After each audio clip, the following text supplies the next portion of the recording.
Bonjour, bon midi en fait, et j'espère que tous et toutes, Francine, Andréane, Mario et tous les autres, en fait c'est les trois seuls noms que je vois à l'écran, vous allez pouvoir déguster ce midi une bonne soupe réconfortante parce qu'il fait froid dehors. Mais bon, trêve de placotage, on a quand même beaucoup de choses à voir en environ 45 minutes pour que vous ayez du temps pour vos questions. Notre thème aujourd'hui, c'est développer sa clientèle et on doit reconnaître que c'est difficile. C'est difficile. Je ne viendrai pas vous essayer de vous convaincre que c'est très facile et c'est parce qu'on n'est pas bon si on n'y réussit pas. C'est très dur. Et c'est pour ça qu'il faut se donner des outils, des moyens, des éléments de réflexion pour être capable de cerner ce sur quoi il faut miser. Alors, d'abord, si je peux, là, j'arrive pas à... Ça en est un peu. Bon, là, ça marche. Alors, un mot peut-être sur moi. Plusieurs d'entre vous, évidemment, ne me connaissaient pas. En fait, je pourrais même dire que la majorité ne me connaît pas. Alors, ce que je fais professionnellement, j'aide des directions d'entreprise à avancer dans leur stratégie d'affaires. Et pourquoi c'est encadré? Parce que notre sujet d'aujourd'hui fait partie je dirais, de cet aspect-là. Je travaille aussi à d'autres niveaux qui sont à l'écran, sur lesquels c'est pas nécessaire d'élaborer. Je fais aussi des formations, le plus souvent des formations sur mesure pour des entreprises et des organisations qui ont des enjeux et des défis particuliers. Et oui, bien sûr, je fais de temps à autre du coaching. Mais, entendons-nous, je suis un peu en fin de carrière. On pourrait même appeler ça pratiquement en pré-retraite. J'ai gardé quelques clients et je ne suis plus, honnêtement, depuis environ 1 an et demi à 2 ans, en mode développement de clientèle. Mais comme je l'ai été longtemps, je pense que les éléments sur lesquels je vais attirer votre attention aujourd'hui sont encore tout à fait valides. Alors, le parcours que nous avons ensemble et la proposition que vous avez reçue en prévision de ce webinaire-là mettait l'accent sur 3 aspects. Sur quoi miser pour se faire connaître de la clientèle potentielle, comment fidéliser nos clients actuels, ce qui influence le plus les résultats que nous souhaitons, et c'est sur quoi je vais élaborer tout au cours de la présentation qui va suivre. Pour les aspects plus spécifiquement ou purement web, je vous réfère au webinaire de Mme Joanie Mayotte, le marketing en ligne, qui a été, je pense, mis sur le site de Mon Réseau Plus à partir du 25 novembre 2014. Honnêtement, c'est du très beau travail de Mme Mayotte et pour ces aspects plus spécifiquement, comment mieux tirer profit du web pour se promouvoir, je vais vous référer là-dessus parce qu'il y a beaucoup d'autres choses dont je veux vous parler et honnêtement, le volet web, c'est pas le volet de ma spécialisation. En fait, c'est pas un champ de spécialisation pour moi. Alors, devenez collectionneur d'art en une seule soirée. Hein? Gardez la ligne sans rien faire ou presque. Hein, les filles? Ça, c'est tout un défi. Ce qui est gratuit, c'est d'accepter de recevoir gratuitement les 7 secrets pour obtenir de la vie tout ce que vous voulez. Tout un programme. Le divorce facile, c'est un adjectif qui ne va pas avec le nom. Devenez riche dans le temps de le dire. En réalité, tous ces exemples un peu absurdes visent au fond à amener une notion sur laquelle on va revenir souvent aujourd'hui. Quand vous présentez votre offre de service, que vous le fassiez sur le web, que vous le fassiez de manière sur papier, suivant des modes traditionnels, vous êtes en train, en vous promouvant, en faisant votre promotion, en fait, vous êtes en train de faire une promesse. C'est-à-dire que ce que vous êtes en train de dire pour décrire votre offre de service est interprété par le consommateur ou le client potentiel, comme une promesse que vous lui faites. Et toute la question est de savoir qu'est-ce qu'il comprend de la promesse que nous lui faisons. Et il y a 2 considérations ou il y a 2 conclusions qu'on peut tirer de ce qui précède. Il n'y a pas de recette miracle. Non, c'est pas vrai qu'on va maigrir en faisant presque rien. C'est pas vrai. Et deuxièmement, il faut viser de faire une promesse, c'est-à-dire de faire une proposition qui va être interprétée comme une promesse qui va être attirante, on aimerait bien attirer l'attention, mais crédible. De promettre, venez faire l'expérience du paradis terrestre, vous allez avoir beaucoup à faire pour rencontrer l'idée que votre client ou votre cliente se fait du paradis en massothérapie ou en orthothérapie, en massothérapie peut-être davantage. Alors, optimisez votre marketing relationnel en 3 étapes. Si vous circulez sur le web, sur Internet, vous allez en voir un paquet de ces affaires-là. Avez-vous vu comment c'est complexe, c'est compliqué? Alors, le défi là-dedans, c'est de rester simple. Et c'est ça qui est complexe. c'est d'arriver à rester simple. Et je ne suis pas certain que je vais y parvenir encore aujourd'hui, d'où le fait que ce sera une bonne idée de poser vos questions au fur et à mesure pour qu'on revienne le plus souvent possible sur le plancher des vaches. Alors, pour développer notre clientèle, suffit-il de plaquer quelques mesures que des collègues, des amis ont pu faire et ça leur a peut-être profité? Ben, tant mieux si ça leur a profité. Mais comme on est tous différents, c'est pas certain que le choix des mêmes moyens promotionnels va nous profiter de la même façon. La recette, s'il y en a une, c'est qu'il faut qu'on fasse nos devoirs. Aïe, aïe, aïe. Ben oui, il va falloir faire des efforts. La première promesse que je vous ai faite en prévision de ce webinaire, c'est sur quoi on doit miser pour se faire connaître de notre clientèle potentielle. Je vous le dis tout de suite, il faut qu'on mise sur nous-mêmes. Nous sommes en service professionnel, autant moi en consultation que vous en massothérapie, et par définition, ce sont des services extrêmement personnalisés. Le gros de la perception que la clientèle A va passer à travers vous, votre personnalité, votre manière d'être, bien avant vos compétences techniques, et je n'en doute pas un instant, vous en avez des compétences techniques. Alors nous-mêmes, ça va vouloir dire quoi ça? Aïe, aïe, aïe, regardons, et le tableau peut avoir l'air un peu effarant, mais regardons rapidement. Le Purchase Advertising Institute nous dit que 80%, alors c'est au centre du tableau, 80% des achats sont impulsifs. On n'achète pas très rationnellement, on achète impulsivement, on achète émotionnellement. Et partant de là, comment on met en marché un service, que ce soit un service en massothérapie, que ce soit un service dans d'autres domaines de service, parce qu'en principe, un service, c'est intangible. On ne peut pas toucher, on ne peut pas essayer, on ne peut pas goûter parce que c'est pas palpable. Donc, il faut qu'on se repose sur d'autres aspects. Et il y en a 4 fondamentaux aspects qui sont aux 4 coins du tableau que vous voyez à l'écran. À gauche en haut, la promesse. Hein? On y a fait allusion tantôt. Alors, la façon dont vous allez présenter votre offre de service, ça équivaut à une promesse. Si vous visez juste, c'est attirant mais crédible, ça va fixer à l'avance le niveau de satisfaction du client. Il sait à quoi s'attendre et si c'est ça qu'il reçoit, il est satisfait. En principe, ça devrait susciter son intérêt parce que ça rejoint ses besoins. Le deuxième temps, et ça c'est peut-être un peu surprenant pour plusieurs d'entre nous quand on découvre ça pour la première fois, mais il y a des études qui démontrent ça maintenant, c'est la relation interpersonnelle qui intervient entre vous et votre client ou cliente qui va générer le premier niveau de satisfaction avant même que la personne ait commencé à recevoir le service. Peut-être un peu étonnant ça, mais c'est comme ça. Plus la qualité de la relation interpersonnelle que vous allez avoir avec la personne sera bonne, et cela va littéralement rendre tangible le service parce qu'il passe à travers vous, le service. Donc, le client a une première compréhension de ce à quoi il doit s'attendre à travers l'attitude, les manières d'être que vous allez utiliser en relation avec lui. Donc, ça génère déjà un premier niveau de satisfaction. C'est clair, et ça, on le sait tout le monde. Troisième cadran, au bas à droite, l'impression. Plus l'impression que le client va avoir de votre manière à vous d'aborder la relation, d'aborder le traitement, d'aborder ce qui doit être fait ou ce pourquoi la personne est venue vous voir, inconsciemment d'abord et de plus en plus consciemment, ça va confirmer dans l'esprit du client qu'il a bien fait de vous choisir. Et ça donne le goût. Parce que les émotions que vous allez lui faire vivre à travers l'expérience qu'il va vivre avec vous, de recevoir un soin, ben, on est des humains. Hein? Quiconque vit des expériences, pas des expériences, des émotions agréables, a le goût de les revivre. Pensez à votre dessert préféré.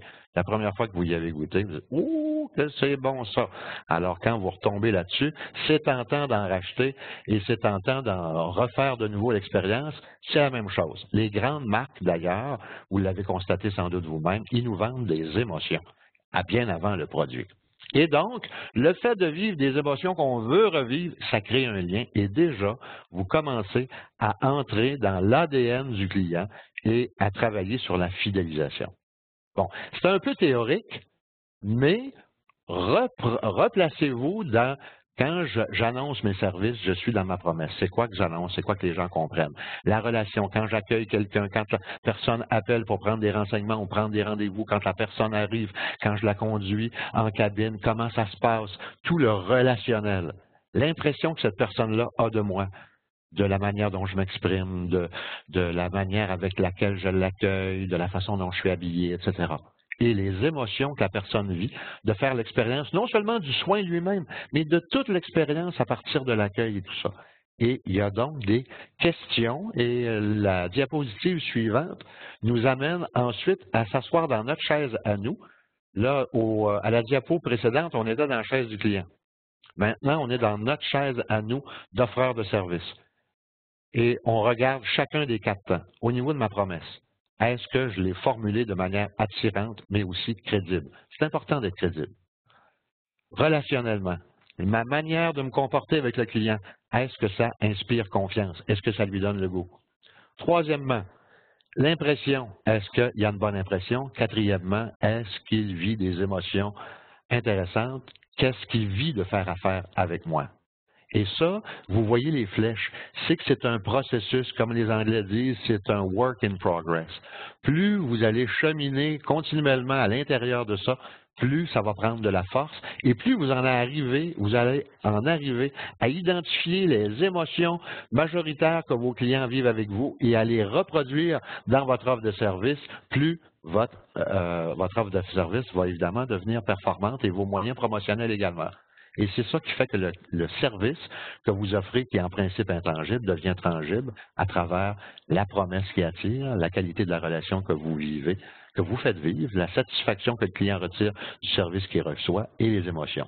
Le miser sur nous-mêmes, là, ça va demander d'autres éclairages complémentaires qui vont revenir un peu plus tard, mais je pense à la deuxième promesse, mais avant, n'oubliez pas, parce que des fois on oublie, de noter au fur et à mesure qu'elles vous viennent vos questions et de nous les envoyer, car on va regarder ça dans les 15 dernières minutes. Mais la deuxième promesse que j'ai faite pour ce webinaire-là, c'était comment on doit fidéliser nos clients actuels. Et ma réponse, c'est développons une image de marque forte. Comment on va faire ça? Regardons ça un peu. C'est quoi une image de marque forte?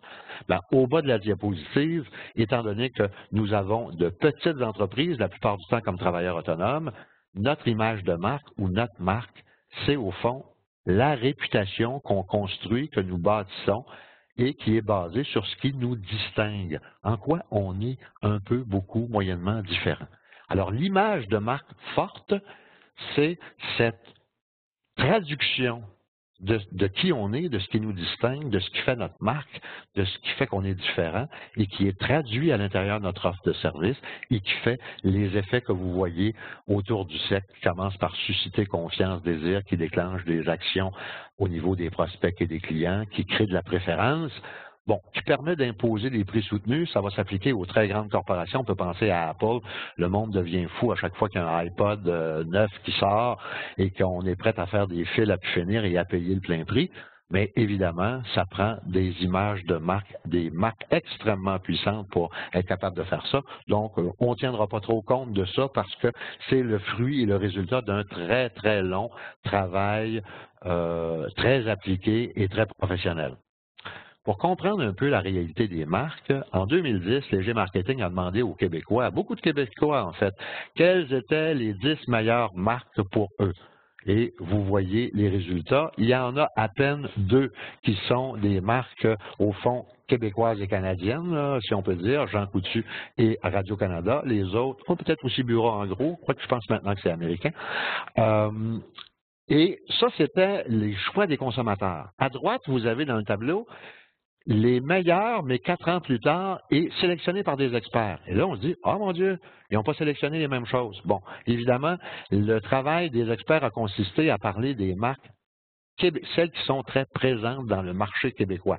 Donc, évidemment, on a référence ici à des entreprises qu'on connaît beaucoup plus, beaucoup mieux, dont le siège social est ici même.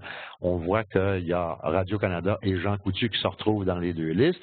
Mais au fond, ça met aussi en évidence que la perception d'une marque, c'est subjectif. C'est pas objectif. Les experts ont beau avoir des critères de mesure objectifs, ça reste subjectif. Ça vient traduire, je suis attiré vers une marque, je suis attiré vers le phénomène du produit ou du service parce que ça correspond et ça répond fondamentalement à des besoins importants pour moi. Alors, le client de nos jours, il demande quoi? Il demande beaucoup de choses, comme vous le voyez autour du cercle, mais j'attire votre attention sur 3 éléments qui sont encadrés. En haut, une véritable expérience avec la marque. En fait, une véritable expérience avec vous.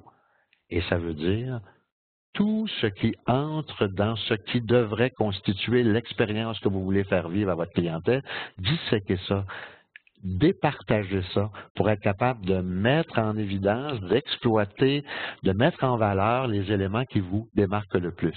Écoute et dialogue. Très important, c'est important de donner les explications qui s'imposent, mais très important aussi de se mettre en mode écoute. Et il y a beaucoup de gens en massothérapie qui sont forts dans l'écoute. Et servez-vous-en comme une force, parce que c'en est une. Et évidemment, d'obtenir des réponses et des solutions rapides aux situations pour lesquelles vos clients vous contactent. Et là, on en vient vraiment à rentrer à l'intérieur des besoins de mise en marché. C'est, posons-nous la question, qu'est-ce que le client comprend de ce qu'on offre? Je peux me poser la question à moi-même aussi, je peux vous la poser à vous-même. Et pour se faire une illustration, imaginons qu'on entre dans un dépanneur à la recherche d'un paquet de gomme ou à la recherche d'un paquet de menthe. Et voyez ce que les fabricants sont tenus de faire maintenant pour arriver à se distinguer les uns les autres. C'est difficile de faire une distinction à part la couleur des paquets et les saveurs que les fabricants promettent. Pourquoi? Parce que ça devient des commodités. Et quand on est tous pareils, c'est difficile d'attirer l'attention. Et plus on est pareil, moins on est capable de charger cher pour les services qu'on rend. Et soit dit en passant, sans préjudice, sans jugement, parce que c'est vrai que c'est difficile de faire ressortir nos avantages.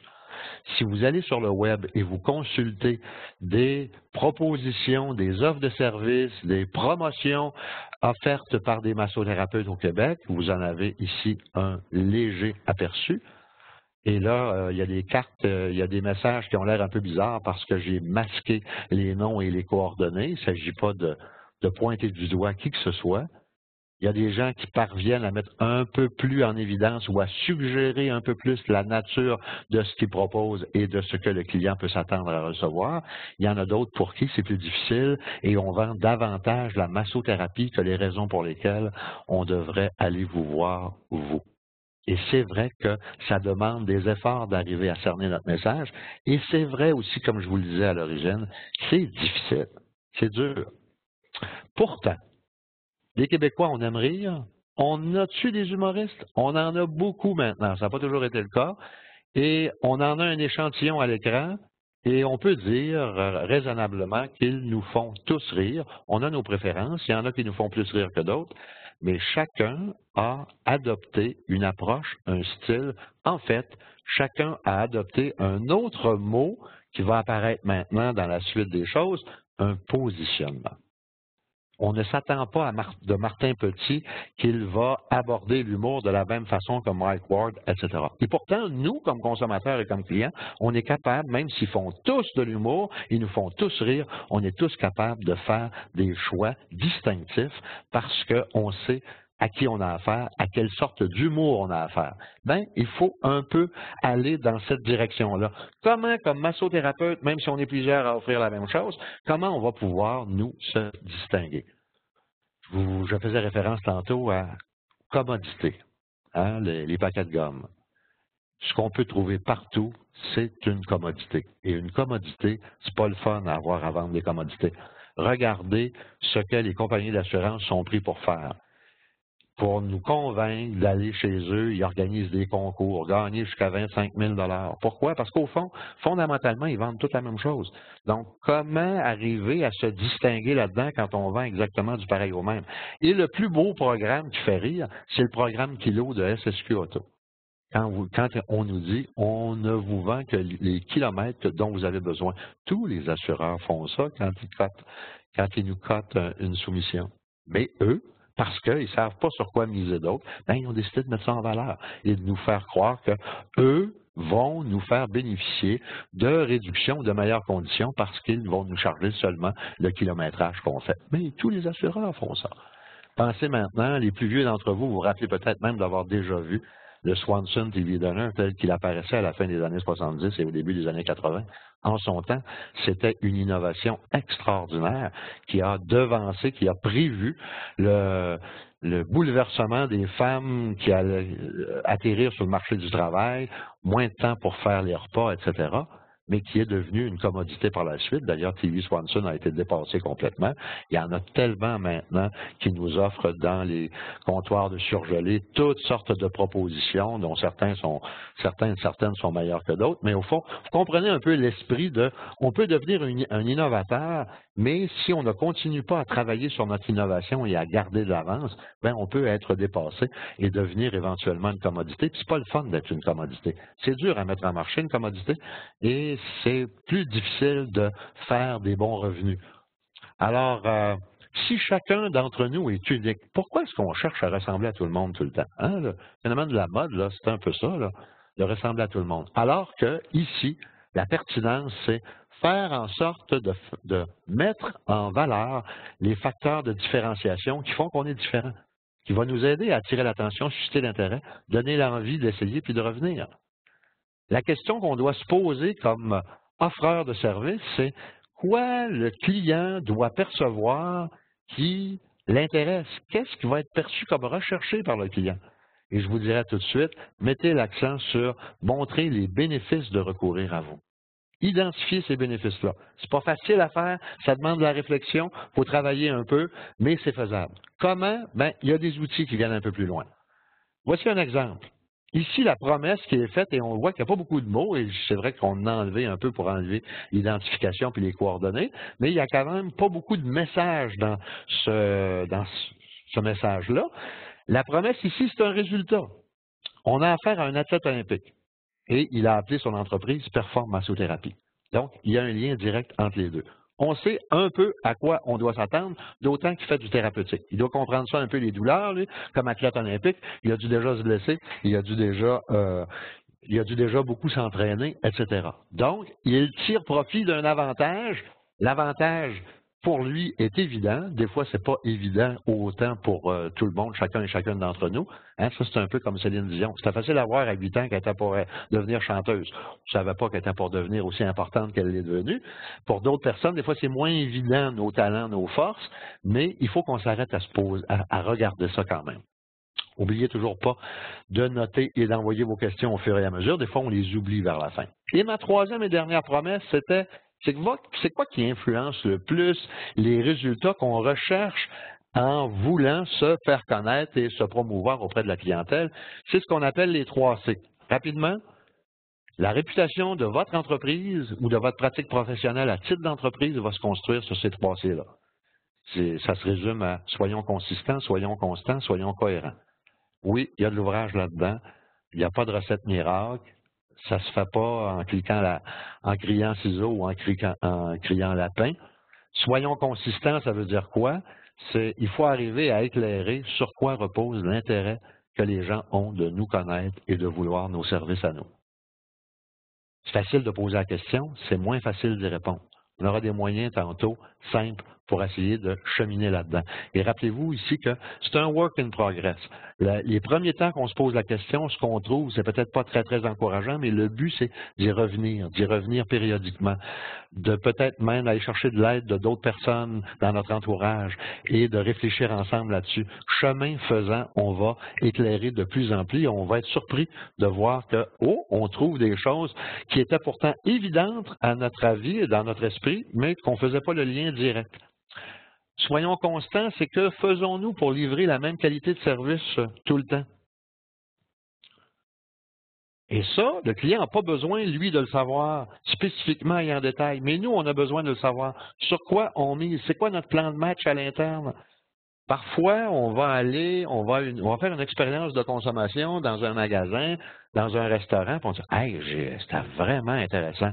Ça repose sur des éléments dont, comme consommateur, on en a perçu une partie, mais il y en a une autre partie qui est un peu inconsciente, que le restaurateur ou que le commerçant, lui, a dans sa recette. C'est pas important qu'on le voit ou qu'on le comprenne, mais il sait qu'en les appliquant, ça va être un facteur de satisfaction pareil.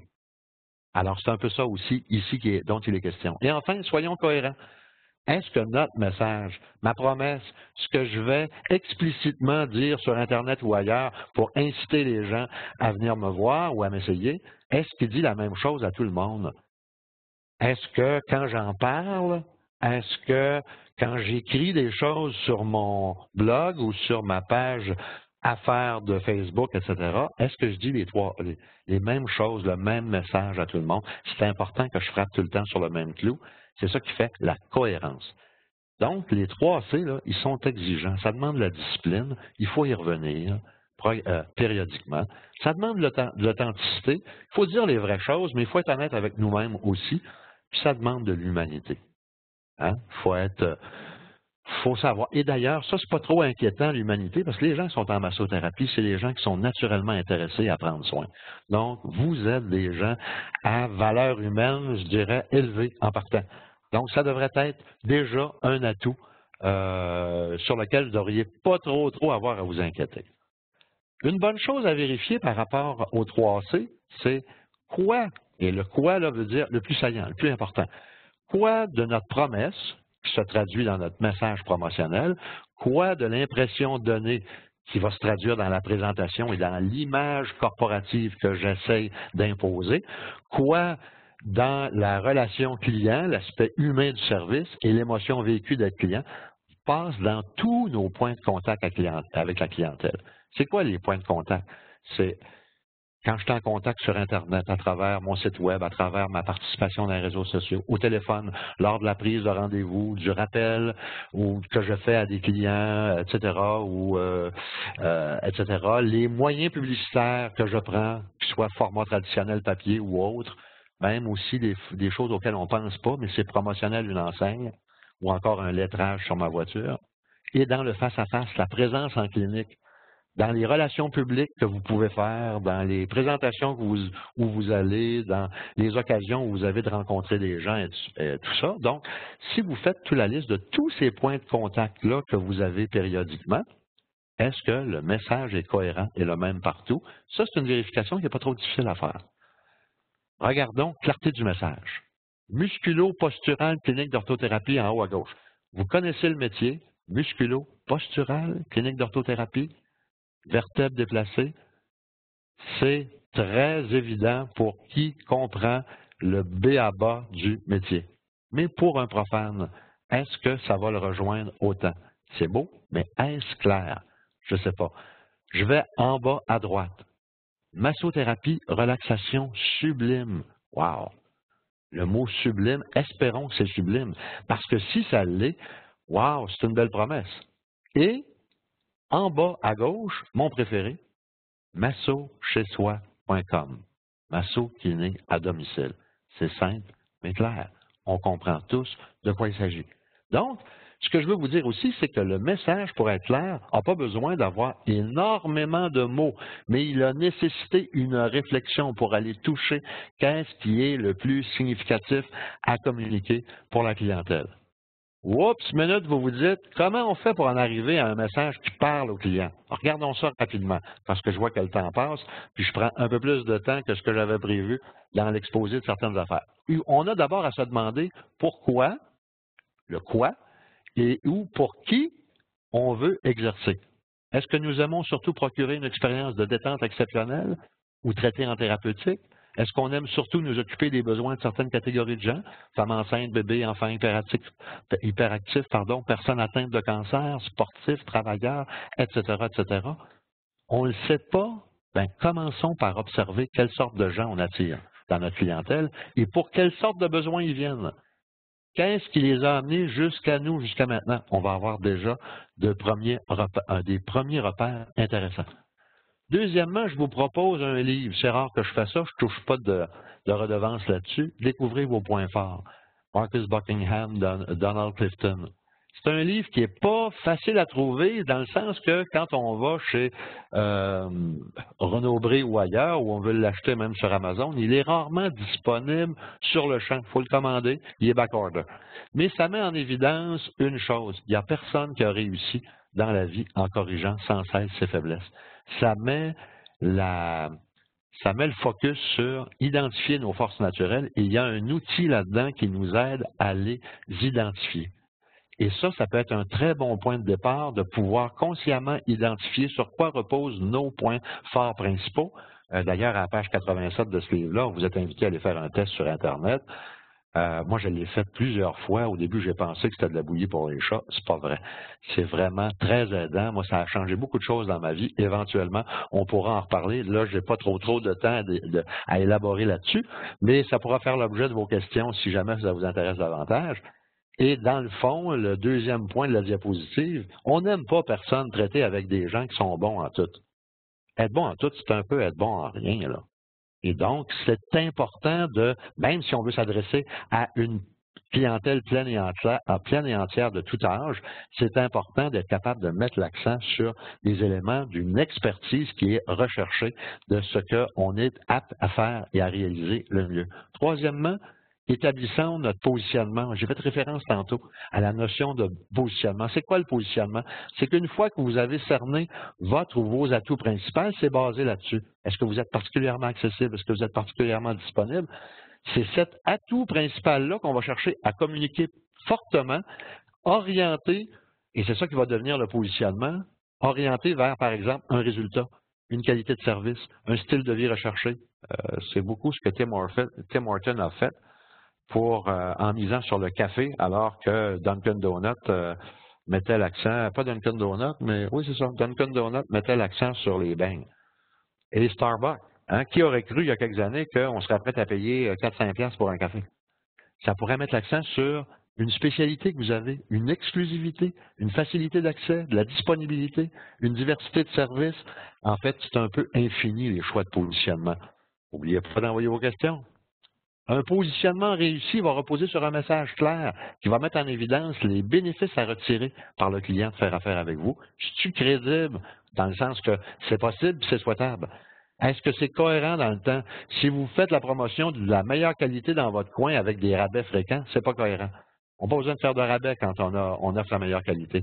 Et la valeur ajoutée, est-ce qu'on offre quelque chose de plus, de différent ou de mieux qu'ailleurs? Vous savez qu'il y a une maxime en marketing qui dit, par rapport à la qualité, le service et le prix, choisissez en deux seulement. Les entreprises qui vous font croire qu'ils vous offrent la qualité du service et des prix vous mentent.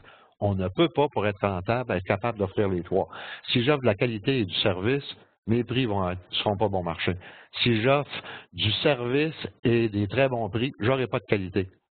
Et si j'offre de la qualité et des prix, ben j'aurai pas de service, comme quand je vais chez Canadian Tire. Bon, ici, on mise sur le résultat. Hein? On a deux massothérapeutes, un orthothérapeute, met l'accent sur l'orthothérapie, c'est-à-dire soulagement de douleur. On n'a pas besoin de mettre beaucoup de mots. Bon, je ne sais pas si c'est nécessaire à gauche de dénuder les personnes, mais on voit en tout cas que la main sur l'épaule fait une référence à « Ah, j'ai mal là » et on comprend implicitement qu'aller voir cette personne-là dont le nom est caché, ben, devrait nous aider à obtenir satisfaction.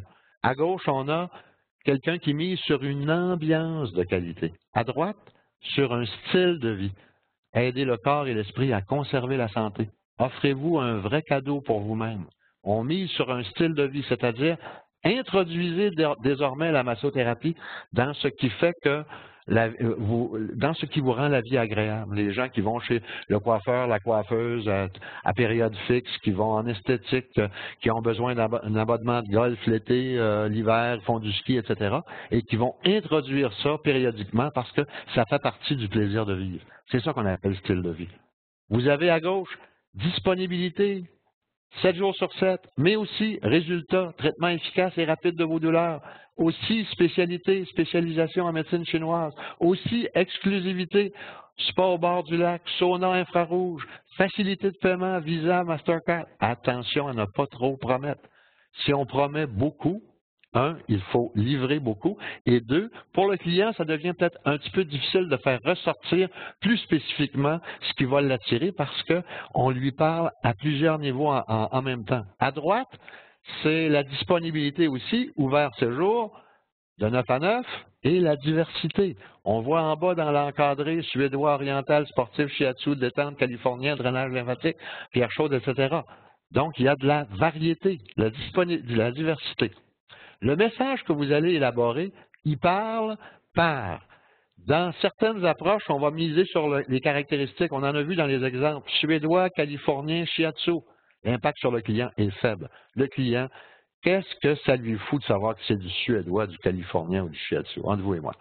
Les avantages, c'est ce que vous, comme professionnel, comme expert, comme spécialiste, vous savez des bienfaits de diverses natures que ce que vous allez prodiguer fait. L'impact va être moyen pour le client. Pourquoi? À cause de la troisième ligne. Parce que tant et aussi longtemps que le client n'a pas perçu qu'est-ce que lui reçoit comme bénéfice, qu'est-ce que ça lui donne, là, l'impact va être meilleur. Un petit exercice peut peut-être vous aider aussi. Le but ici, c'est de trouver la raison convaincante qui va amener le client à souhaiter faire affaire avec nous. Est-ce que mon service, mon activité, pas est-ce que mon service, activité, et là je peux y penser, c'est quoi, je peux le formuler, aide qui? Bon, quel type de personne, quel profil de client? À obtenir quoi? Quel problème j'aide à résoudre ou à soulager? Quelle réponse j'apporte à quel besoin? Et en faisant quoi? Ce que nous pouvons ou ce que nous faisons pour en arriver à ça, en vue de quel résultat, qu'est-ce que ça change dans la vie du client? Clarté du message, est-ce que mon expertise est mise en évidence? Est-ce que cela a de la valeur pour le client visé? Est-ce que la valeur à retirer pour le client est mise en évidence? Les deux derniers aspects sont dans un encadré.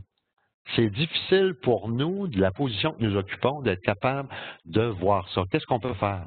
On peut utiliser notre réseau personnel de contact pour cerner un peu plus spécifiquement ce que la clientèle recherche.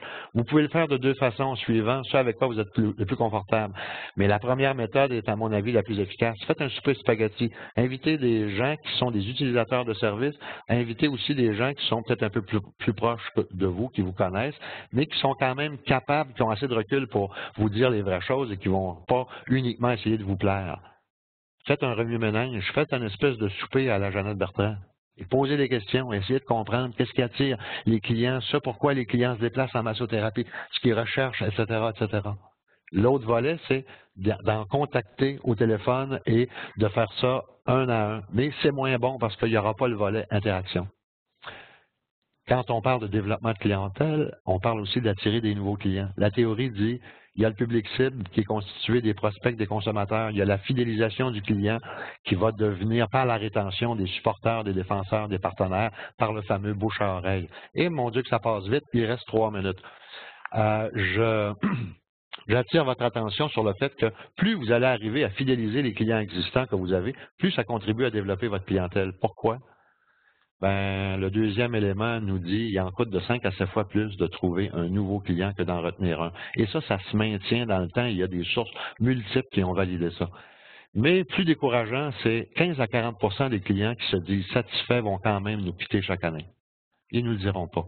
98 des insatisfaits ne nous feront jamais part de leur insatisfaction et ne reviendront pas non plus. Un client très satisfait a 6 fois plus de chances de racheter qu'un client seulement satisfait. Très satisfait, ça veut dire qu'on l'a épaté un peu quelque part. Ça ne prend pas nécessairement des bien grosses affaires pour arriver à ça. La qualité, ça se passe dans les petits détails. Puis le bouche à oreille, ça se programme. Un client insatisfait va faire part de son expérience de 7 à 10 fois à d'autres. C'est sûr, dès que tu vis quelque chose qui sort un peu de l'ordinaire, tu es porté à en parler. Surtout si c'est négatif, on a de la facilité pour ça. Un client seulement satisfait va en faire part à personne. Ben pourquoi il en parlerait? Juste satisfait, point final. Un client très satisfait va en faire part de 10 à 15 fois. Ah, déjà, il va être un meilleur promoteur que le client insatisfait. Mais un client insatisfait et reconquis va le dire de 14 à 20 fois. Bon, ça ne veut pas dire qu'il faut se dépêcher à scraper un client. Là. Non, c'est pas ça que ça veut dire. Mais le fait de se dire qu'un client qui est reconquis peut devenir le meilleur promoteur de ma pratique professionnelle, ça vaut peut-être la peine d'essayer de le reconquérir. Et il y a beaucoup de nos clients qui diront rien, qui ne savent pas comment en parler. il faut pouvoir, en conséquence, alimenter le bouche-à-oreille. Parce que si on gère bien l'expérience client à travers tous les paramètres qui sont illustrés sur la diapositive, il y a 31 de nos clients qui vont être prêts à nous recommander, mais il y a seulement 14 de nos clients qui vont le faire, ce qui est quand même relativement peu. N'oubliez pas vos questions. Alors, supposons maintenant, et j'arrive dans le dernier droit, mais il me reste à peu près une minute, nous savons quoi offrir à qui et pourquoi. Nous avons choisi un positionnement et élaboré notre message. Bon, on est en projection un peu parce qu'évidemment, on ne l'a pas fait d'une manière concrète et appliquée, parce que ça prend quand même du temps à faire ça. Troisièmement, on est rendu aux moyens pour les rejoindre. Mais je vous dirais, avant de sauter sur des moyens, prenez en considération que les aspects de la démarche, les étapes 1 et 2 sont extrêmement importantes parce que plus 1 et 2 va être clair, plus 3 va être facile. Là aussi, on peut utiliser notre réseau personnel pour diffuser notre message. C'est qui nos contacts les plus importants, nos clients les plus mobilisateurs, en prévision d'atteindre leurs contacts à eux. Développons, on aurait intérêt à développer un scénario. Moi, il m'est arrivé très souvent avec des très bons clients de m'apercevoir qu'ils ne parlaient pas de moi.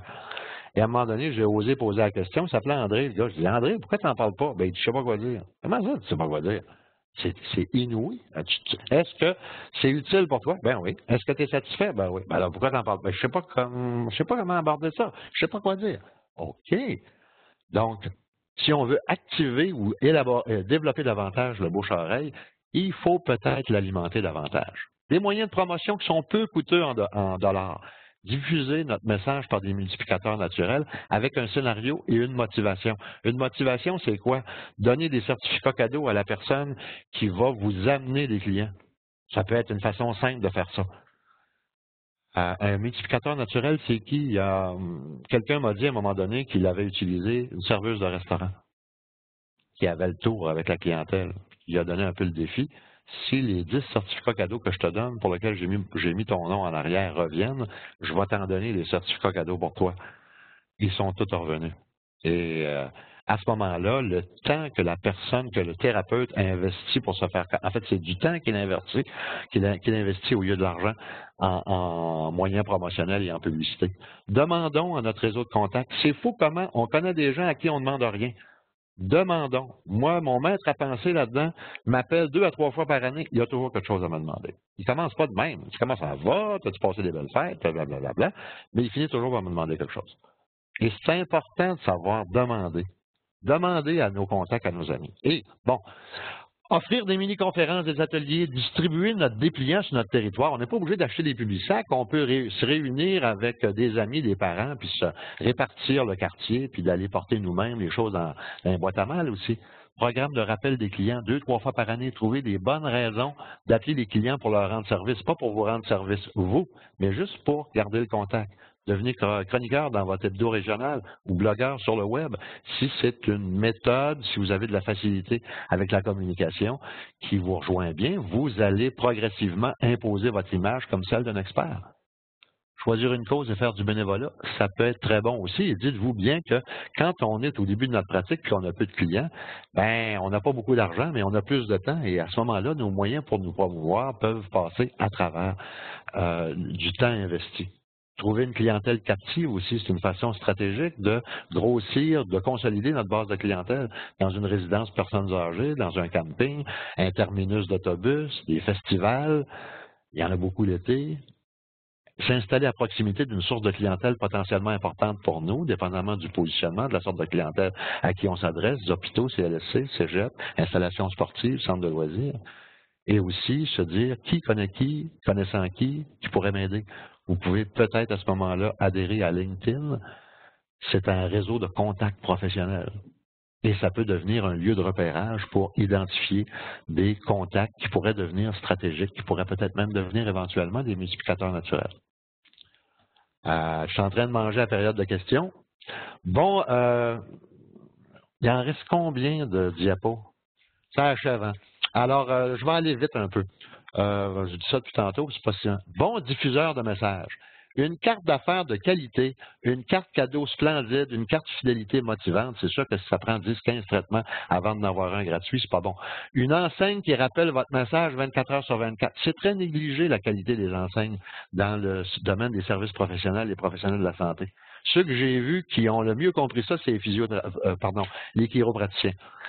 Et le lettrage amovible sur votre véhicule, d'être capable de l'enlever la fin de semaine ou quand vous ne travaillez pas, parce que vous ne voulez pas toujours non plus être en mode...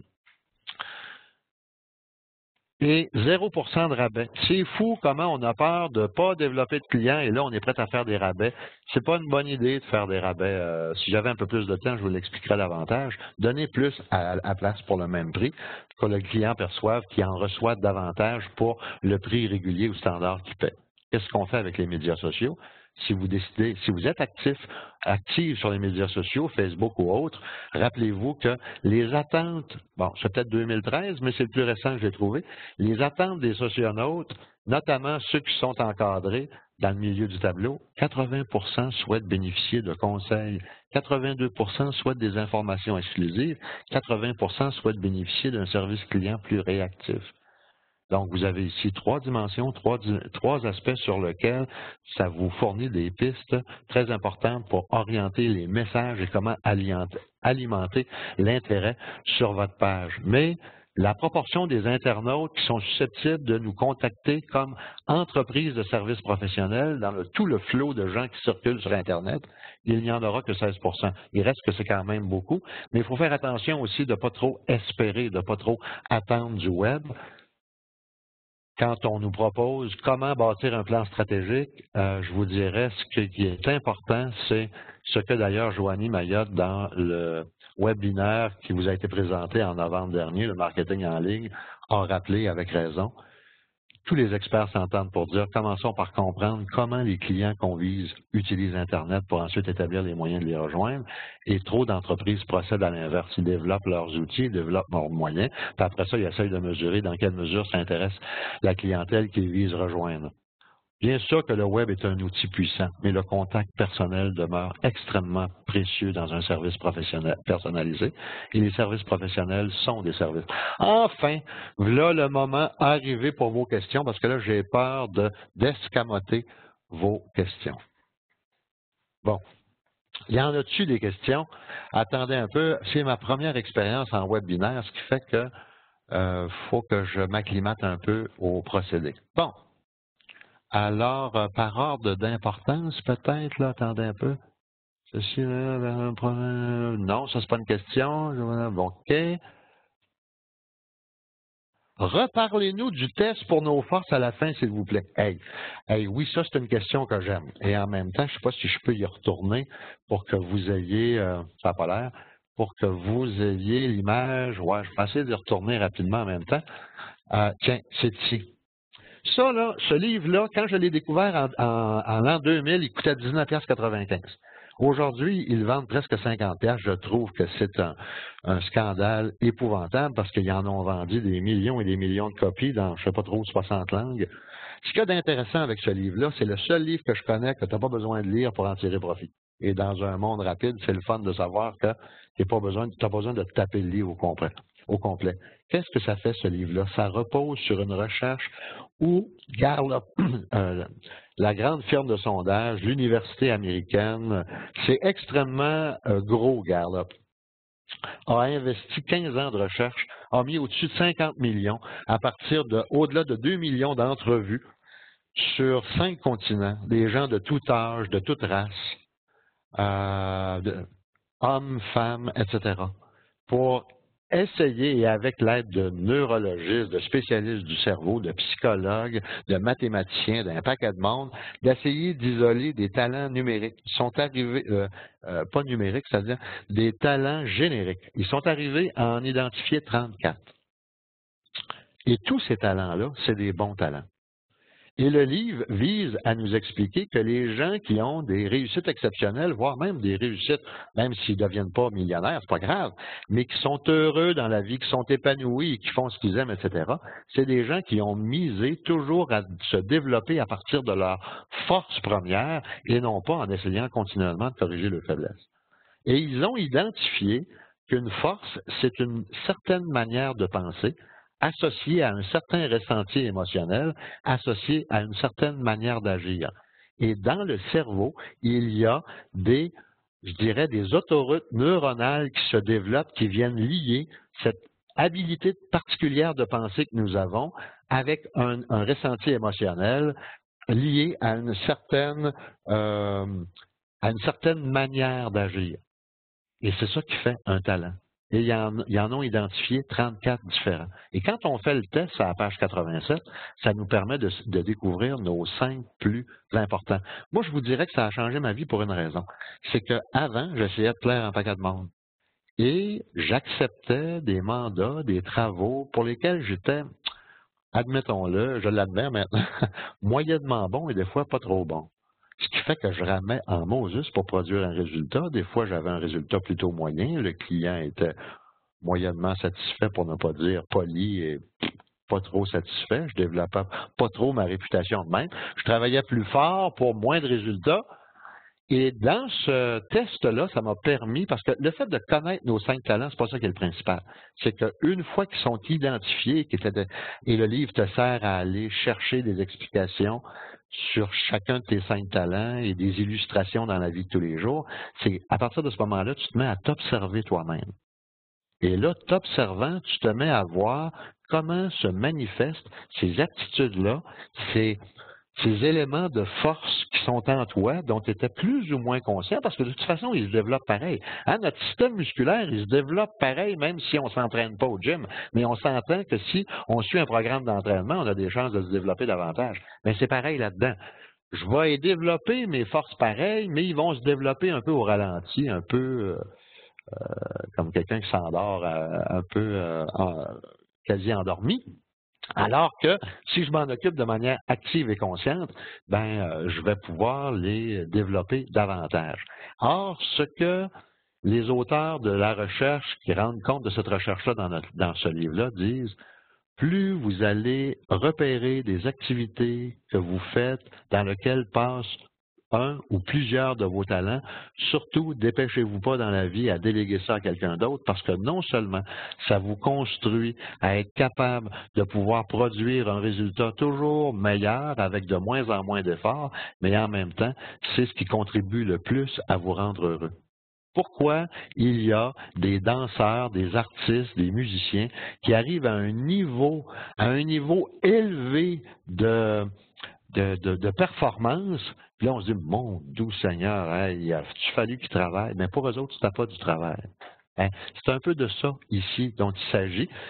C'est ce moyen-là, c'est juste un moyen. Vous n'êtes pas obligé non plus d'acheter le livre, j'ai pas de commission là-dessus. C'est juste un moyen, si vous êtes dans un univers professionnel, où vous avez des contacts qui sont proches du monde de la psychologie, vous pouvez avoir accès à des tests psychométriques pas trop dispendieux, parce que c'est assez cher les tests psychométriques en général, ça peut peut-être faire le même effet pour vous aider à mieux vous connaître vous-même. Je vous dirais que c'est probablement l'élément le plus important. Plus vous allez être capable d'identifier ce qui va vous aider le plus à vous distinguer, à vous démarquer de manière à ce que vous puissiez miser là-dessus, plus ça va vous rendre les choses faciles.